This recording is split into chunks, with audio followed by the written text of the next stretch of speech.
Sometimes even the strongest-looking family foundation hides cracks. Cracks no one notices until the sudden grinding sound warns of the inevitable collapse. The life of Michael Carter, a man who seemed to have everything in perfect order, was built exactly on such a foundation. And who could have imagined that one ordinary night would turn into a nightmare, and the quiet whisper of his wife, Vanessa, would become the verdict that shattered their world forever. He would discover her betrayal, and that night would become the point of no return. The beginning of a story filled with deep pain and a chilling, calculated revenge. That night arrived without warning, wrapping the suburbs of Portland, Oregon in a heavy, uneasy silence. Michael Carter, a man used to predictable days and a peaceful home, woke up suddenly, sensing an unusual emptiness beside him. 12 years of marriage, 2 wonderful kids, a son and a daughter. It always seemed their family life was solid, their happiness unquestionable. Michael, a senior engineer at a large tech company, and Vanessa, an accountant at a private firm, lived in a spacious house, enjoyed a stable income, and were considered the perfect couple. But now Michael's heart tightened with an unexplainable dread. Where was Vanessa? The house was wrapped in a stifling stillness. Only the distant whisper of the fall wind brushed against the windows. The dim night light revealed only vague outlines of the furniture. Tense and uneasy, Michael got up carefully, making sure not to wake the kids, and stepped out of the bedroom.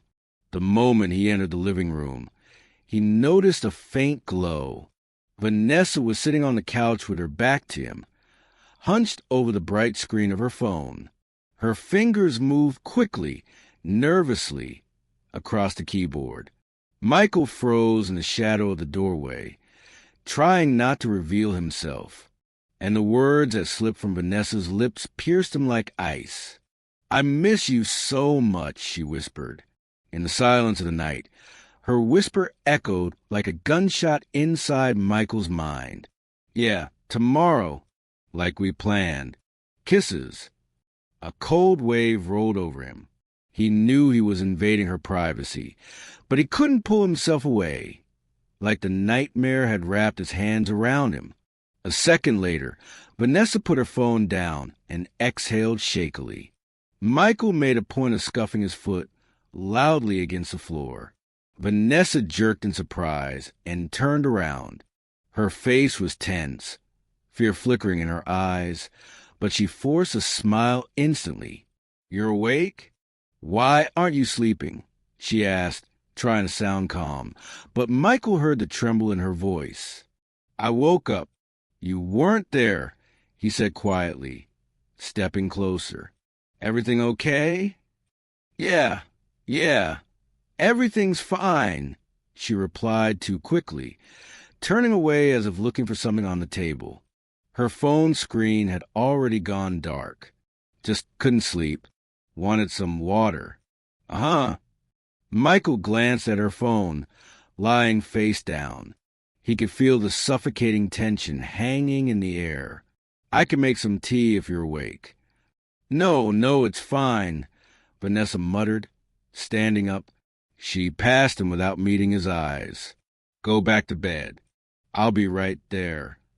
Michael stayed where he was, watching her walk into the kitchen. A heavy weight grew in his chest, a warning of something terrible. He had clearly heard her whisper, "I miss you, kisses." And she wasn't talking to their kids. They were asleep. Who was she saying those intimate words to in the middle of the night? Vanessa returned to the bedroom soon after. Michael pretended to be asleep, though inside he was boiling with questions he didn't dare ask. She lay down quietly, turning to the wall. Her breathing was uneven, her whole body tense. Something was happening. Something very, very wrong. In the morning, Vanessa acted strangely cheerful, overly energetic, too rehearsed. During breakfast, she casually announced she was meeting a friend after work. With Emily, she said, Emily? Michael repeated, his tone darkening. Emily was her longtime friend. Yeah, Emily. Vanessa nodded, not looking at him. She asked me to help pick out a gift for her son. Michael clenched his jaw. Last night, Vanessa definitely wasn't talking to Emily, but he stayed silent. I'll pick up the kids from school and daycare, he said quietly. Thank you, she replied, giving him a quick kiss on the cheek. So fake it made him sick. I'll try not to be late. She left for work shortly after. Michael headed to the office too, but the conversation replayed in his mind like sticky cobwebs he couldn't shake off. The plan to meet Emily seemed suspicious. Too suspicious. And he decided to verify it. Around midday, forcing himself to stay calm, he dialed Emily's number. She sounded surprised. Hey, Michael, is everything okay? Yeah, it's fine. Listen, Vanessa said you two planned to meet after work today. Did you already pick a place? There was a long, ringing pause. Michael, I'm at the hospital on a night shift, Emily said, confused. I didn't make any plans with Vanessa. Why? I see. Must have misunderstood, he said flatly and ended the call. He sat still for a long time. His fists slowly tightened until his knuckles turned white. A lie. A blatant lie. Vanessa hadn't even bothered to warn the friend. She was using as a cover. Anger and sharp pain flared in his chest. He wanted to call Vanessa immediately, demand the truth, unleash a storm. But he forced himself to hold back. His teeth ground together hard enough to hurt. Before starting a confrontation, he needed undeniable proof. And now the doubts were almost gone. Vanessa was lying to him. But who was she meeting and why? Tomorrow, like we planned. Michael remembered her whisper from the night before. That meant she was supposed to meet someone today, maybe right now. Without hesitating, Michael stood up, left the office, and came up with a quick excuse for his co-workers. On the way out, he called his longtime friend, Ethan. Can you pick up my kids from school and daycare today? Michael asked tensely, keeping details to himself. It's urgent. Ethan immediately realized from his voice that something serious was happening and agreed without questions. Michael drove home, then straight to Vanessa's office. Her workday was supposed to end at 6 p.m., but by 5:30 her car was already gone. She had left early. His heart pounded violently. He drove around the downtown area, scanning streets, parking lots, and the route she usually took. Nothing. Dusk was falling quickly. Streetlights flickered to life, stretching long shadows across the sidewalks. Then he remembered. Vanessa had mentioned a recently opened cafe she liked, Lyra Cafe, near the city center. No guarantee she'd be there, but his intuition pushed him to check. When he pulled up near the cafe, he immediately spotted her car parked across the street. Inside, through the outdoor terrace area, he noticed a woman who looked just like Vanessa, sitting at a corner table. A man sat across from her.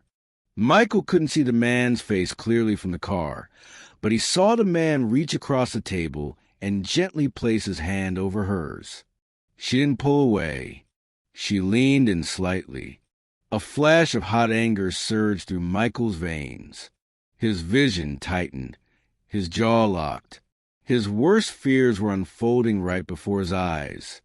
Vanessa with another man, holding hands, smiling softly, the same smile she once saved only for him. For a split second, the world blurred into a red haze. He nearly opened the door to storm over and confront them both, but at the very last moment, he forced himself to stop. Not now. Not like this. A public scene would give her room to twist everything, to cry, to lie again, and he might still never learn who this man really was. Breathing slowly, Michael remained in his car, blending into the evening shadows. A minute later, Vanessa and the man got up. The man helped her into her jacket with an easy, familiar gesture, his hand resting lightly at her waist. Vanessa didn't resist. If anything, she leaned slightly toward him. Michael's heart twisted sharply, but he stayed still. They walked out together. Michael followed at a safe distance, careful not to be seen. Their steps were relaxed, comfortable, like a couple who had done this many times. Vanessa talked cheerfully, smiling that sincere, glowing smile she once gave only her husband. Now it belonged to someone else. They eventually turned into the courtyard of a mid-rise apartment complex.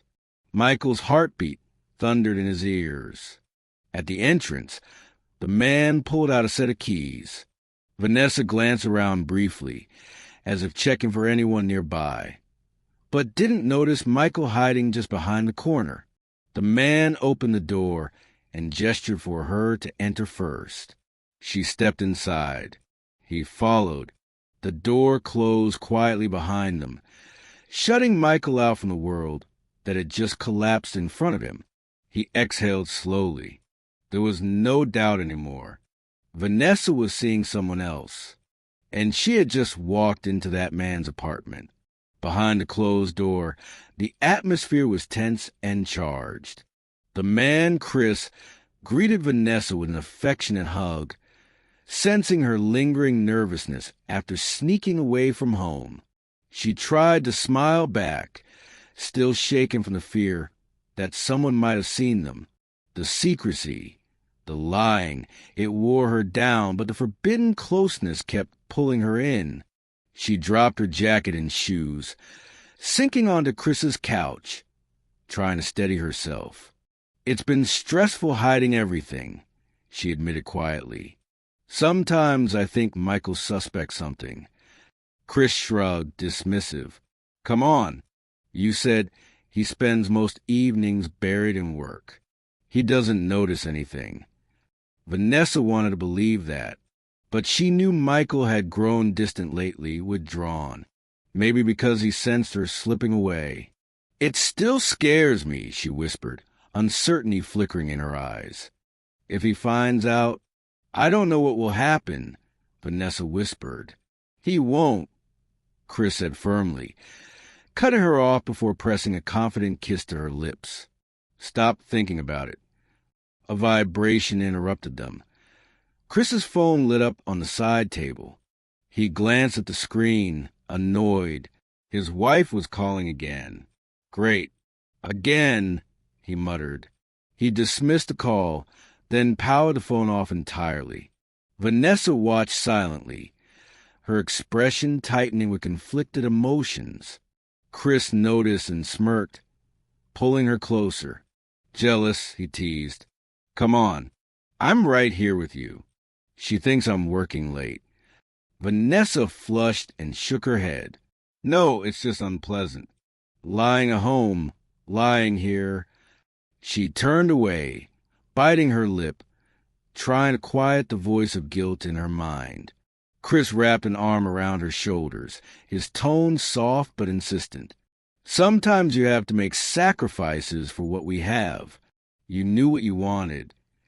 Vanessa shivered, not from fear, but from the emotional mess inside her. A part of her screamed that everything was wrong. But his words, his presence, the risky thrill of the secret, they dulled her conscience long enough for her to melt into him again, trying to forget the world outside. Hours later, lying beside Chris as he slept, the day replayed in her mind. A sharp pang hit her. She hadn't called the kids before bedtime like she promised. She forced herself to brush the thought away. One time won't hurt. I'll make it up tomorrow. Right now, she just wanted a moment of escape. Vanessa leaned over to him. "I need to go. It's late." Chris blinked awake, stretching. "Maybe stay?" "You know I can't," she said, already reaching for her clothes. The kids, everything. He frowned but didn't argue. 15 minutes later, he was driving her to a spot a few blocks away from her house, just like she always insisted. At the curb, he gave her a quick kiss. "See you Friday, sweetheart." "We'll have another meeting," he said with a crooked grin. His eyes glinted with anticipation. "Just be careful. Please," she whispered before stepping out. "Of course," he replied easily. As his car pulled away, Vanessa walked home to a quiet street, her chest tight. Shame, fear, and that lingering reckless adrenaline tangled inside her. She convinced herself everything would be fine, that no one would ever find out. But just a few yards away, leaning against the cold brick wall of the building, stood Michael. He had been there the whole time. He stared at the sidewalk where she had just walked, pain tightening like a vice around his throat. He wanted to scream, to run after her, to break down the door of the apartment she had entered earlier. But what would that change? He imagined the scene, Vanessa denying everything, twisting the truth, turning it into another lie. A public fight. Police showing up if he lost control. Hurting the man wouldn't fix the betrayal. It wouldn't heal anything. It would only destroy more. Michael crouched down, burying his face in his hands. His heart pounded with rage and heartbreak, but beneath it all something colder formed. Steady, sharp, unshakable. He would not be made a fool. Not again. He needed proof. And a plan. Shivering in the night air, Michael finally stood. His eyes were dry and hard now, filled with dangerous clarity. A plan was forming, calculated, deliberate. He pulled out his phone. "Ethan, I need your help," he said, voice hoarse as he stared at the dark apartment windows where betrayal hid behind curtains. 30 minutes later, Ethan's car pulled up. Michael got in, slamming the door. The dim dashboard light revealed his exhausted, hollow expression. Ethan didn't need explanations. "So it's true?" he asked quietly. Michael nodded and turned toward the window. They sat in silence for a few seconds before Ethan spoke again. "Tell me everything. What did you see?" Michael exhaled sharply, trying to stay composed. "I saw her at a cafe with some guy, holding hands. Later, she went into his place with him. I saw it all, Ethan." Ethan swore under his breath and hit the steering wheel with his palm. "So what's the plan? We go there right now and deal with him?" "I'm ready." Michael shook his head. "No, hitting him won't change anything. I want them both to face the consequences. I need everything, photos, video, whatever we can get, and I need to know who that guy is." Ethan nodded slowly. "I can get us help. Remember Mark Peterson? Ex-cop. He's a private investigator now. The guy's legit." Michael straightened. "Call him. Tomorrow morning. He starts surveillance. I already have the address." Ethan dialed immediately, explaining the situation in short, firm sentences, and arranging a meeting for the morning. While he spoke, Michael's phone rang. "Vanessa." He let out a humorless laugh and answered. "Yeah." Her voice sounded cautious, almost nervous. "Michael, where are you?" "I'm home, and you're not here. The kids are fine. They're with my mom." "What's going on?" Michael exchanged a look with Ethan and replied calmly, "I'm with my mom, too. Had something to take care of. I'll be home soon." "You're scaring me," Vanessa began, but Michael cut her off. "It's fine. I'll be home soon. We'll talk." He declined the call without listening any further. Ethan raised an eyebrow. "She's calling worried," Mark said with bitter irony. "Funny how a couple hours ago, she didn't care much about her family." Ethan snorted. "Well, now it's your turn to play secrets. We'll meet the private investigator tomorrow morning at 9 a.m. I'll text you the address. You good? Mark nodded. Yeah, I'll be there. Thanks, man. They shook hands firmly, locking eyes for a moment. Stay strong, Ethan said in a hard, steady tone. First we gather the intel, then we tear these two apart. Mark didn't answer. His jaw tightened instead. That sharp, suffocating pain in his chest flared again, but he held it in. He just had to endure a little longer. For his kids, for justice. Next morning, right after sending Vanessa off to work, Mark rushed to meet the private investigator. Ethan was waiting for him outside a small office in downtown Denver. The sign on the door read, Henderson and Associates, Private Investigations. Inside, surrounded by walls covered with photos from old cases, they were greeted by a compact, sharp-eyed man around 50. He shook Mark's hand and gestured for them to sit. Mike Henderson, he introduced himself succinctly. Ethan, fill me in a bit. Mark, walk me through everything from the start. Mark, gripping his hands so tightly his knuckles whitened, tried to retell the story without emotion. His suspicions, the late call, the lie about a friend, following her to the cafe, then to that apartment building. He gave the date, time, address, the lover's description, everything he had. Henderson listened attentively, not interrupting, only jotting down notes in neat handwriting. When Mark finished, the detective asked a few clarifying questions. Vanessa's work schedule, her car's make and plate number, usual hangout spots, close friends. Finally, Henderson set the notebook aside. I'll take the case. Here's the plan. I'll start surveillance immediately. I'll follow her after work, and if needed, during lunch breaks as well. I'll get photo and video confirmation of every meeting with the man. I'll also identify him and gather background information. Mark nodded tensely. Ethan clapped him on the shoulder, trying to reassure him. Mike's a pro. He'll get everything. Henderson continued. Do you need the evidence only for personal closure, or are you planning legal action? If it's for court, the evidence must be collected clean. For myself first, but maybe used in court, Mark said hoarsely. Just make the shots clear, no room for doubt. The detective nodded. Understood. I'll get you solid proof.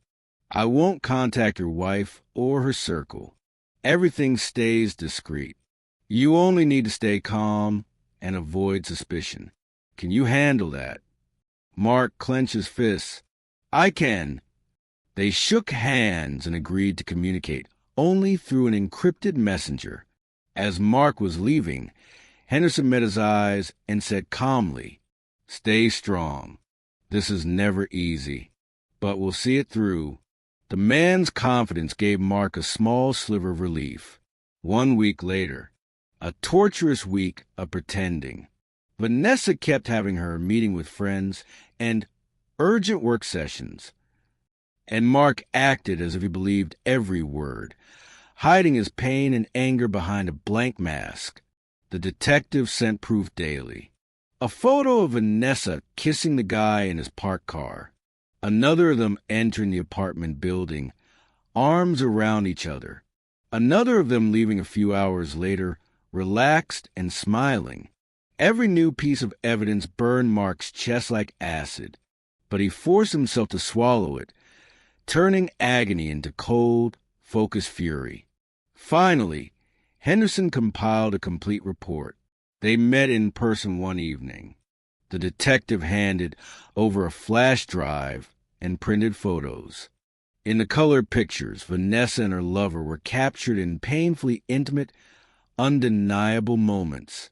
Kissing, embracing, entering his apartment together.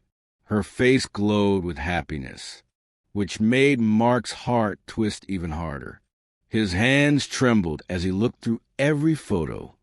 forcing himself not to turn away.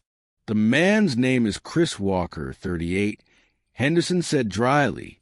"He's a department manager at the company where your wife works. Her boss. Married. Has a 5-year-old daughter. Here's his file." He handed Mark a thin folder. Inside were screenshots, background info, addresses, and a photo of Chris with his attractive wife and little girl. His wife and daughter, Mark noted numbly, and a fresh wave of anger hit him. "Thank you, Mike," he said quietly, closing the folder. His lips had lost all color from tension. "Glad to help. Reach out if you need anything else." After the detective left, Mark sat in Ethan's car for a minute, staring ahead blankly. He felt hollow, like everything inside him had collapsed. Pain, rage, humiliation, all tangled into a single burning knot. Ethan stayed silent, giving him space. Finally, Mark exhaled and said in a calm, icy voice, "It's time to end this show." Ethan checked Henderson's notes again. "So, we catch them at the apartment? Mike says they usually meet at the guy's place after work." "Yeah," Mark nodded firmly. "Next time they meet, we show up unannounced. We'll need the apartment number and entry code," Ethan said. "I'll ask Mike. He's got contacts." "Good. Let him find the door code and floor." Mark's tone was stone hard. Ethan hesitated. "And the physical part? You sure you'll hold back? Because if you don't, you'll break the guy's jaw." "If he deserves it," Mark said coldly. His voice was pure steel. "But try to hold me back if it comes to that. I don't need jail time." Ethan nodded. "Got it. I'll be there, don't worry." A few seconds of silence passed as they both digested the plan. "Should we tell his wife?"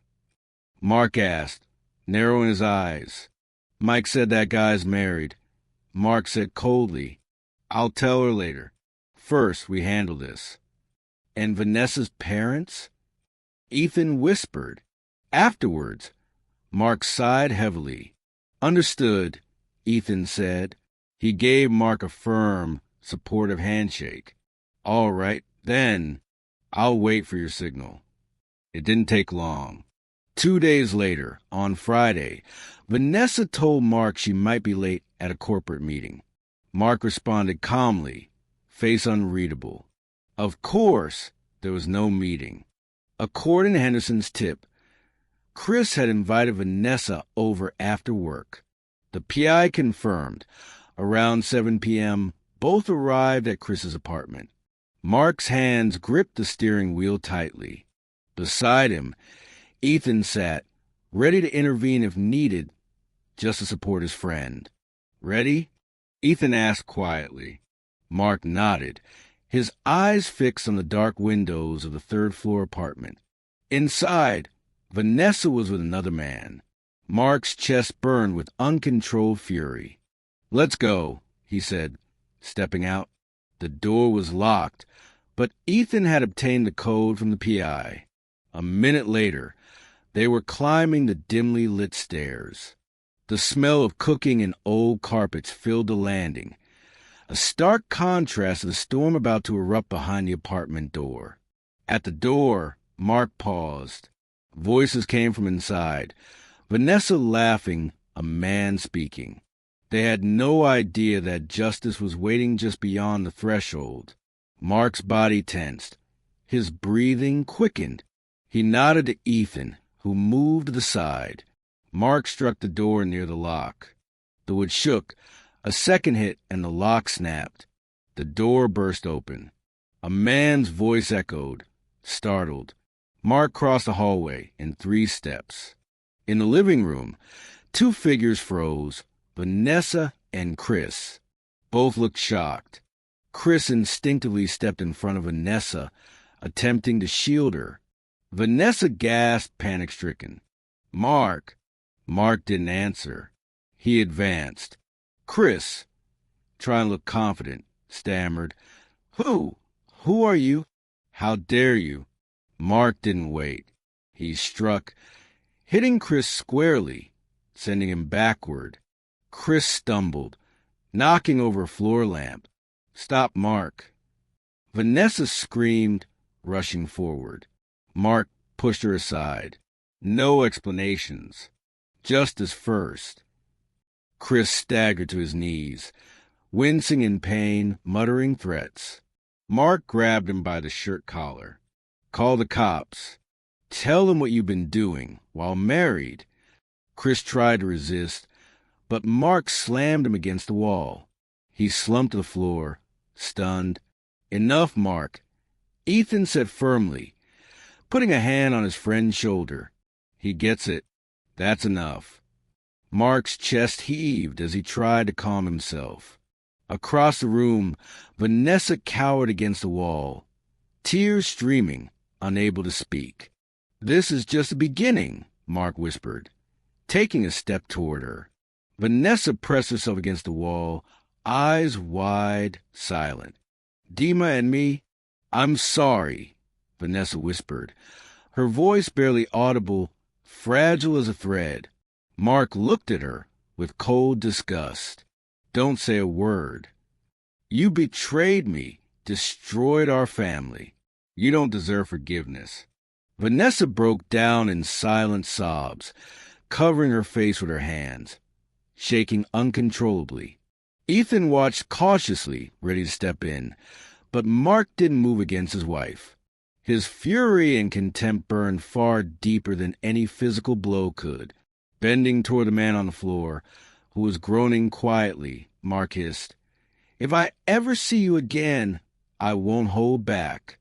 The man said nothing, only turned his face aside, spitting out blood.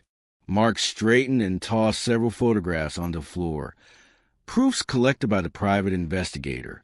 On the images, Vanessa and the other man were clearly embracing, their faces full of happiness. For you lovebirds, Mark said with an icy smile. Enjoy. The rest will come later. He turned and walked out, each step measured, trying to calm his raging heartbeat. Ethan followed, closing the door behind them. Vanessa's voice screamed after them, Wait! But they were already gone. Later that night, Vanessa, wrapped in a blanket and trembling, arrived at her parents' home. Her mother gasped in horror. Vanessa, what happened? Vanessa sank to her knees, unable to speak, sobbing into her hands. Her father, dropping his newspaper, went pale. Stand up, stop crying, explain. His voice was sharp, a mix of worry and anger. They already suspected something was wrong from the fragments they had overheard. It's Dima. He knows everything. Vanessa choked out, her father's face flushed with fury. Damn it, Vanessa! How could you? He slammed his fist on the table. Her mother gasped. Why would you betray Dima and the kids? Her mother cried, her voice trembling. Vanessa crawled to her parents' feet, shaking with sobs. I don't know how it happened. Mom, Dad, forgive me. She tried to touch her father's hand, but he pulled away, face full of pain and disappointment. Shame and disgrace filled the room. Her mother wept quietly beside her. Oh, God, and Dima the kids. The night dragged on, filled with tears, anger, and regret. Her parents, themselves shaken, scolded her at times, wept at others, realizing the weight of the mistake. But nothing could undo it. The next morning, Mark picked up the children from his mother's. His mother, usually cheerful, asked softly, her voice trembling, It's true, isn't it? Vanessa, she cheated on you. Mark nodded wearily, shoulders heavy. Yes, Mom, it's true. Tears filled her eyes. Oh, God, how could this happen?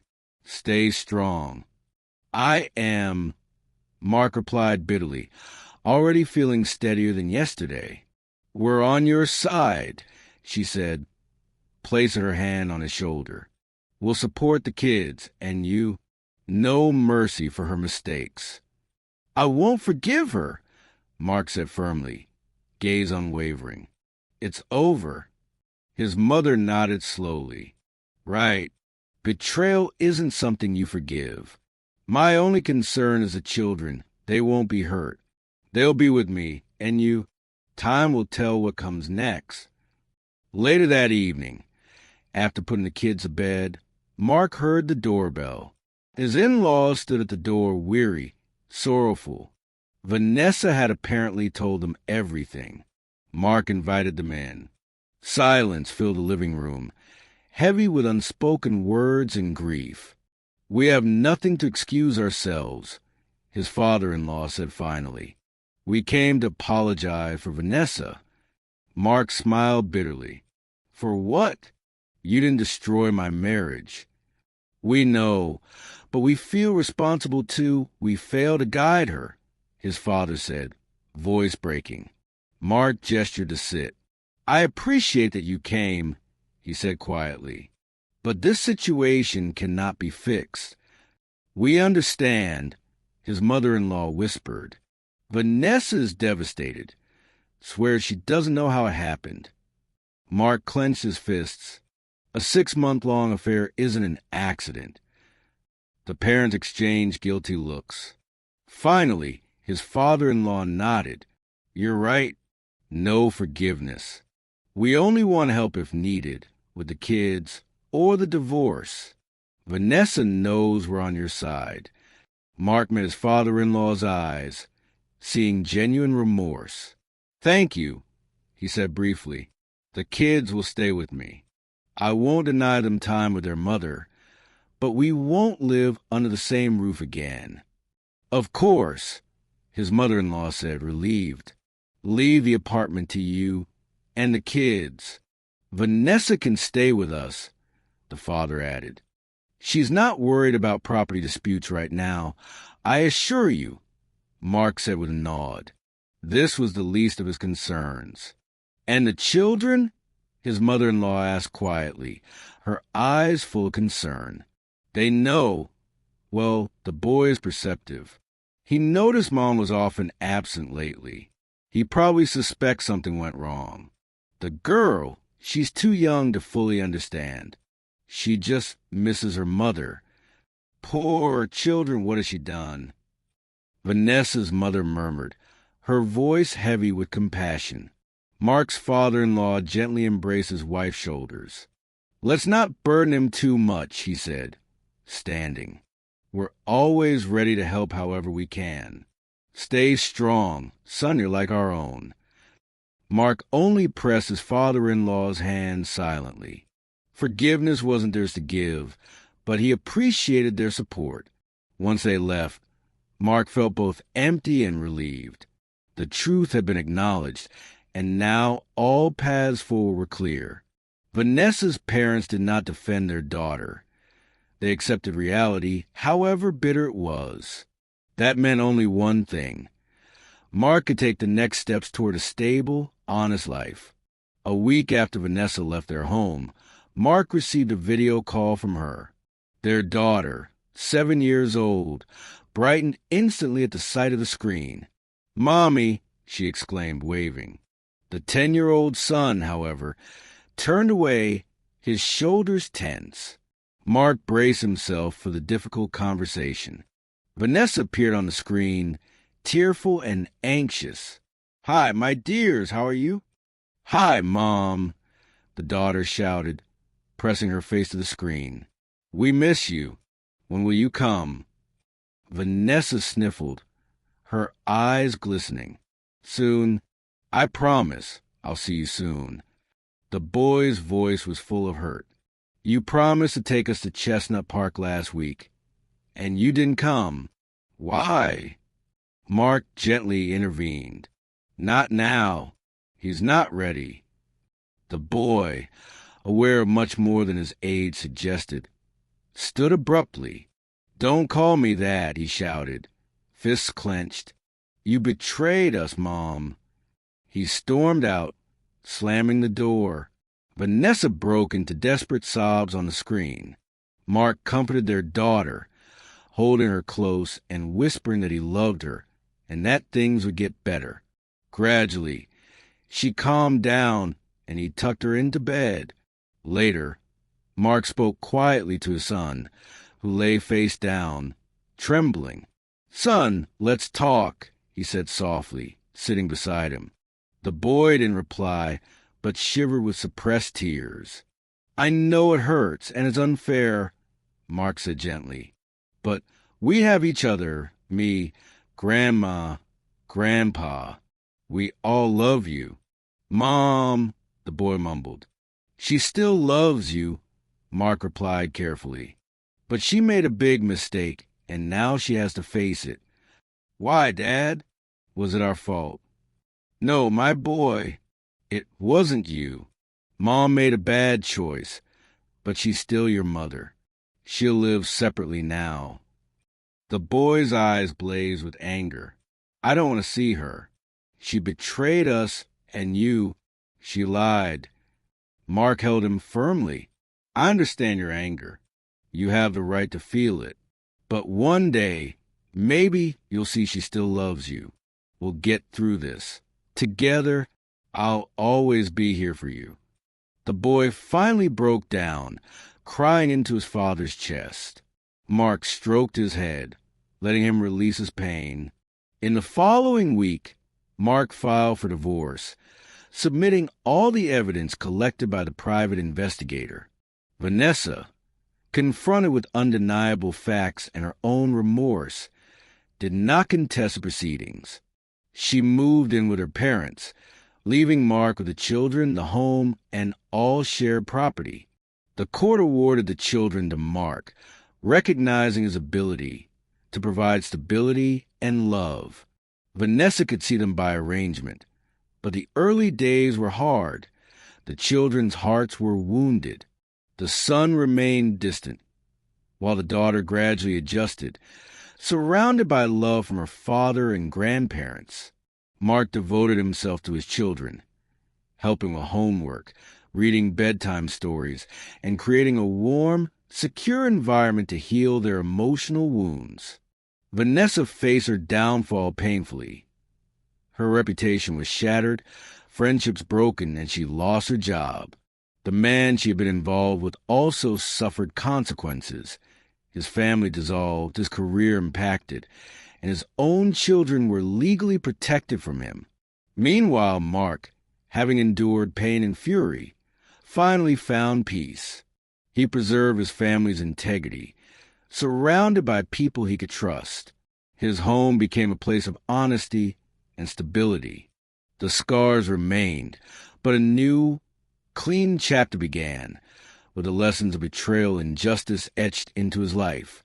Ultimately, Mark's actions showed that trust cannot be trampled without consequences, that justice can prevail, and that even amid heartbreak, it is possible to protect those we love and build a future rooted in honesty.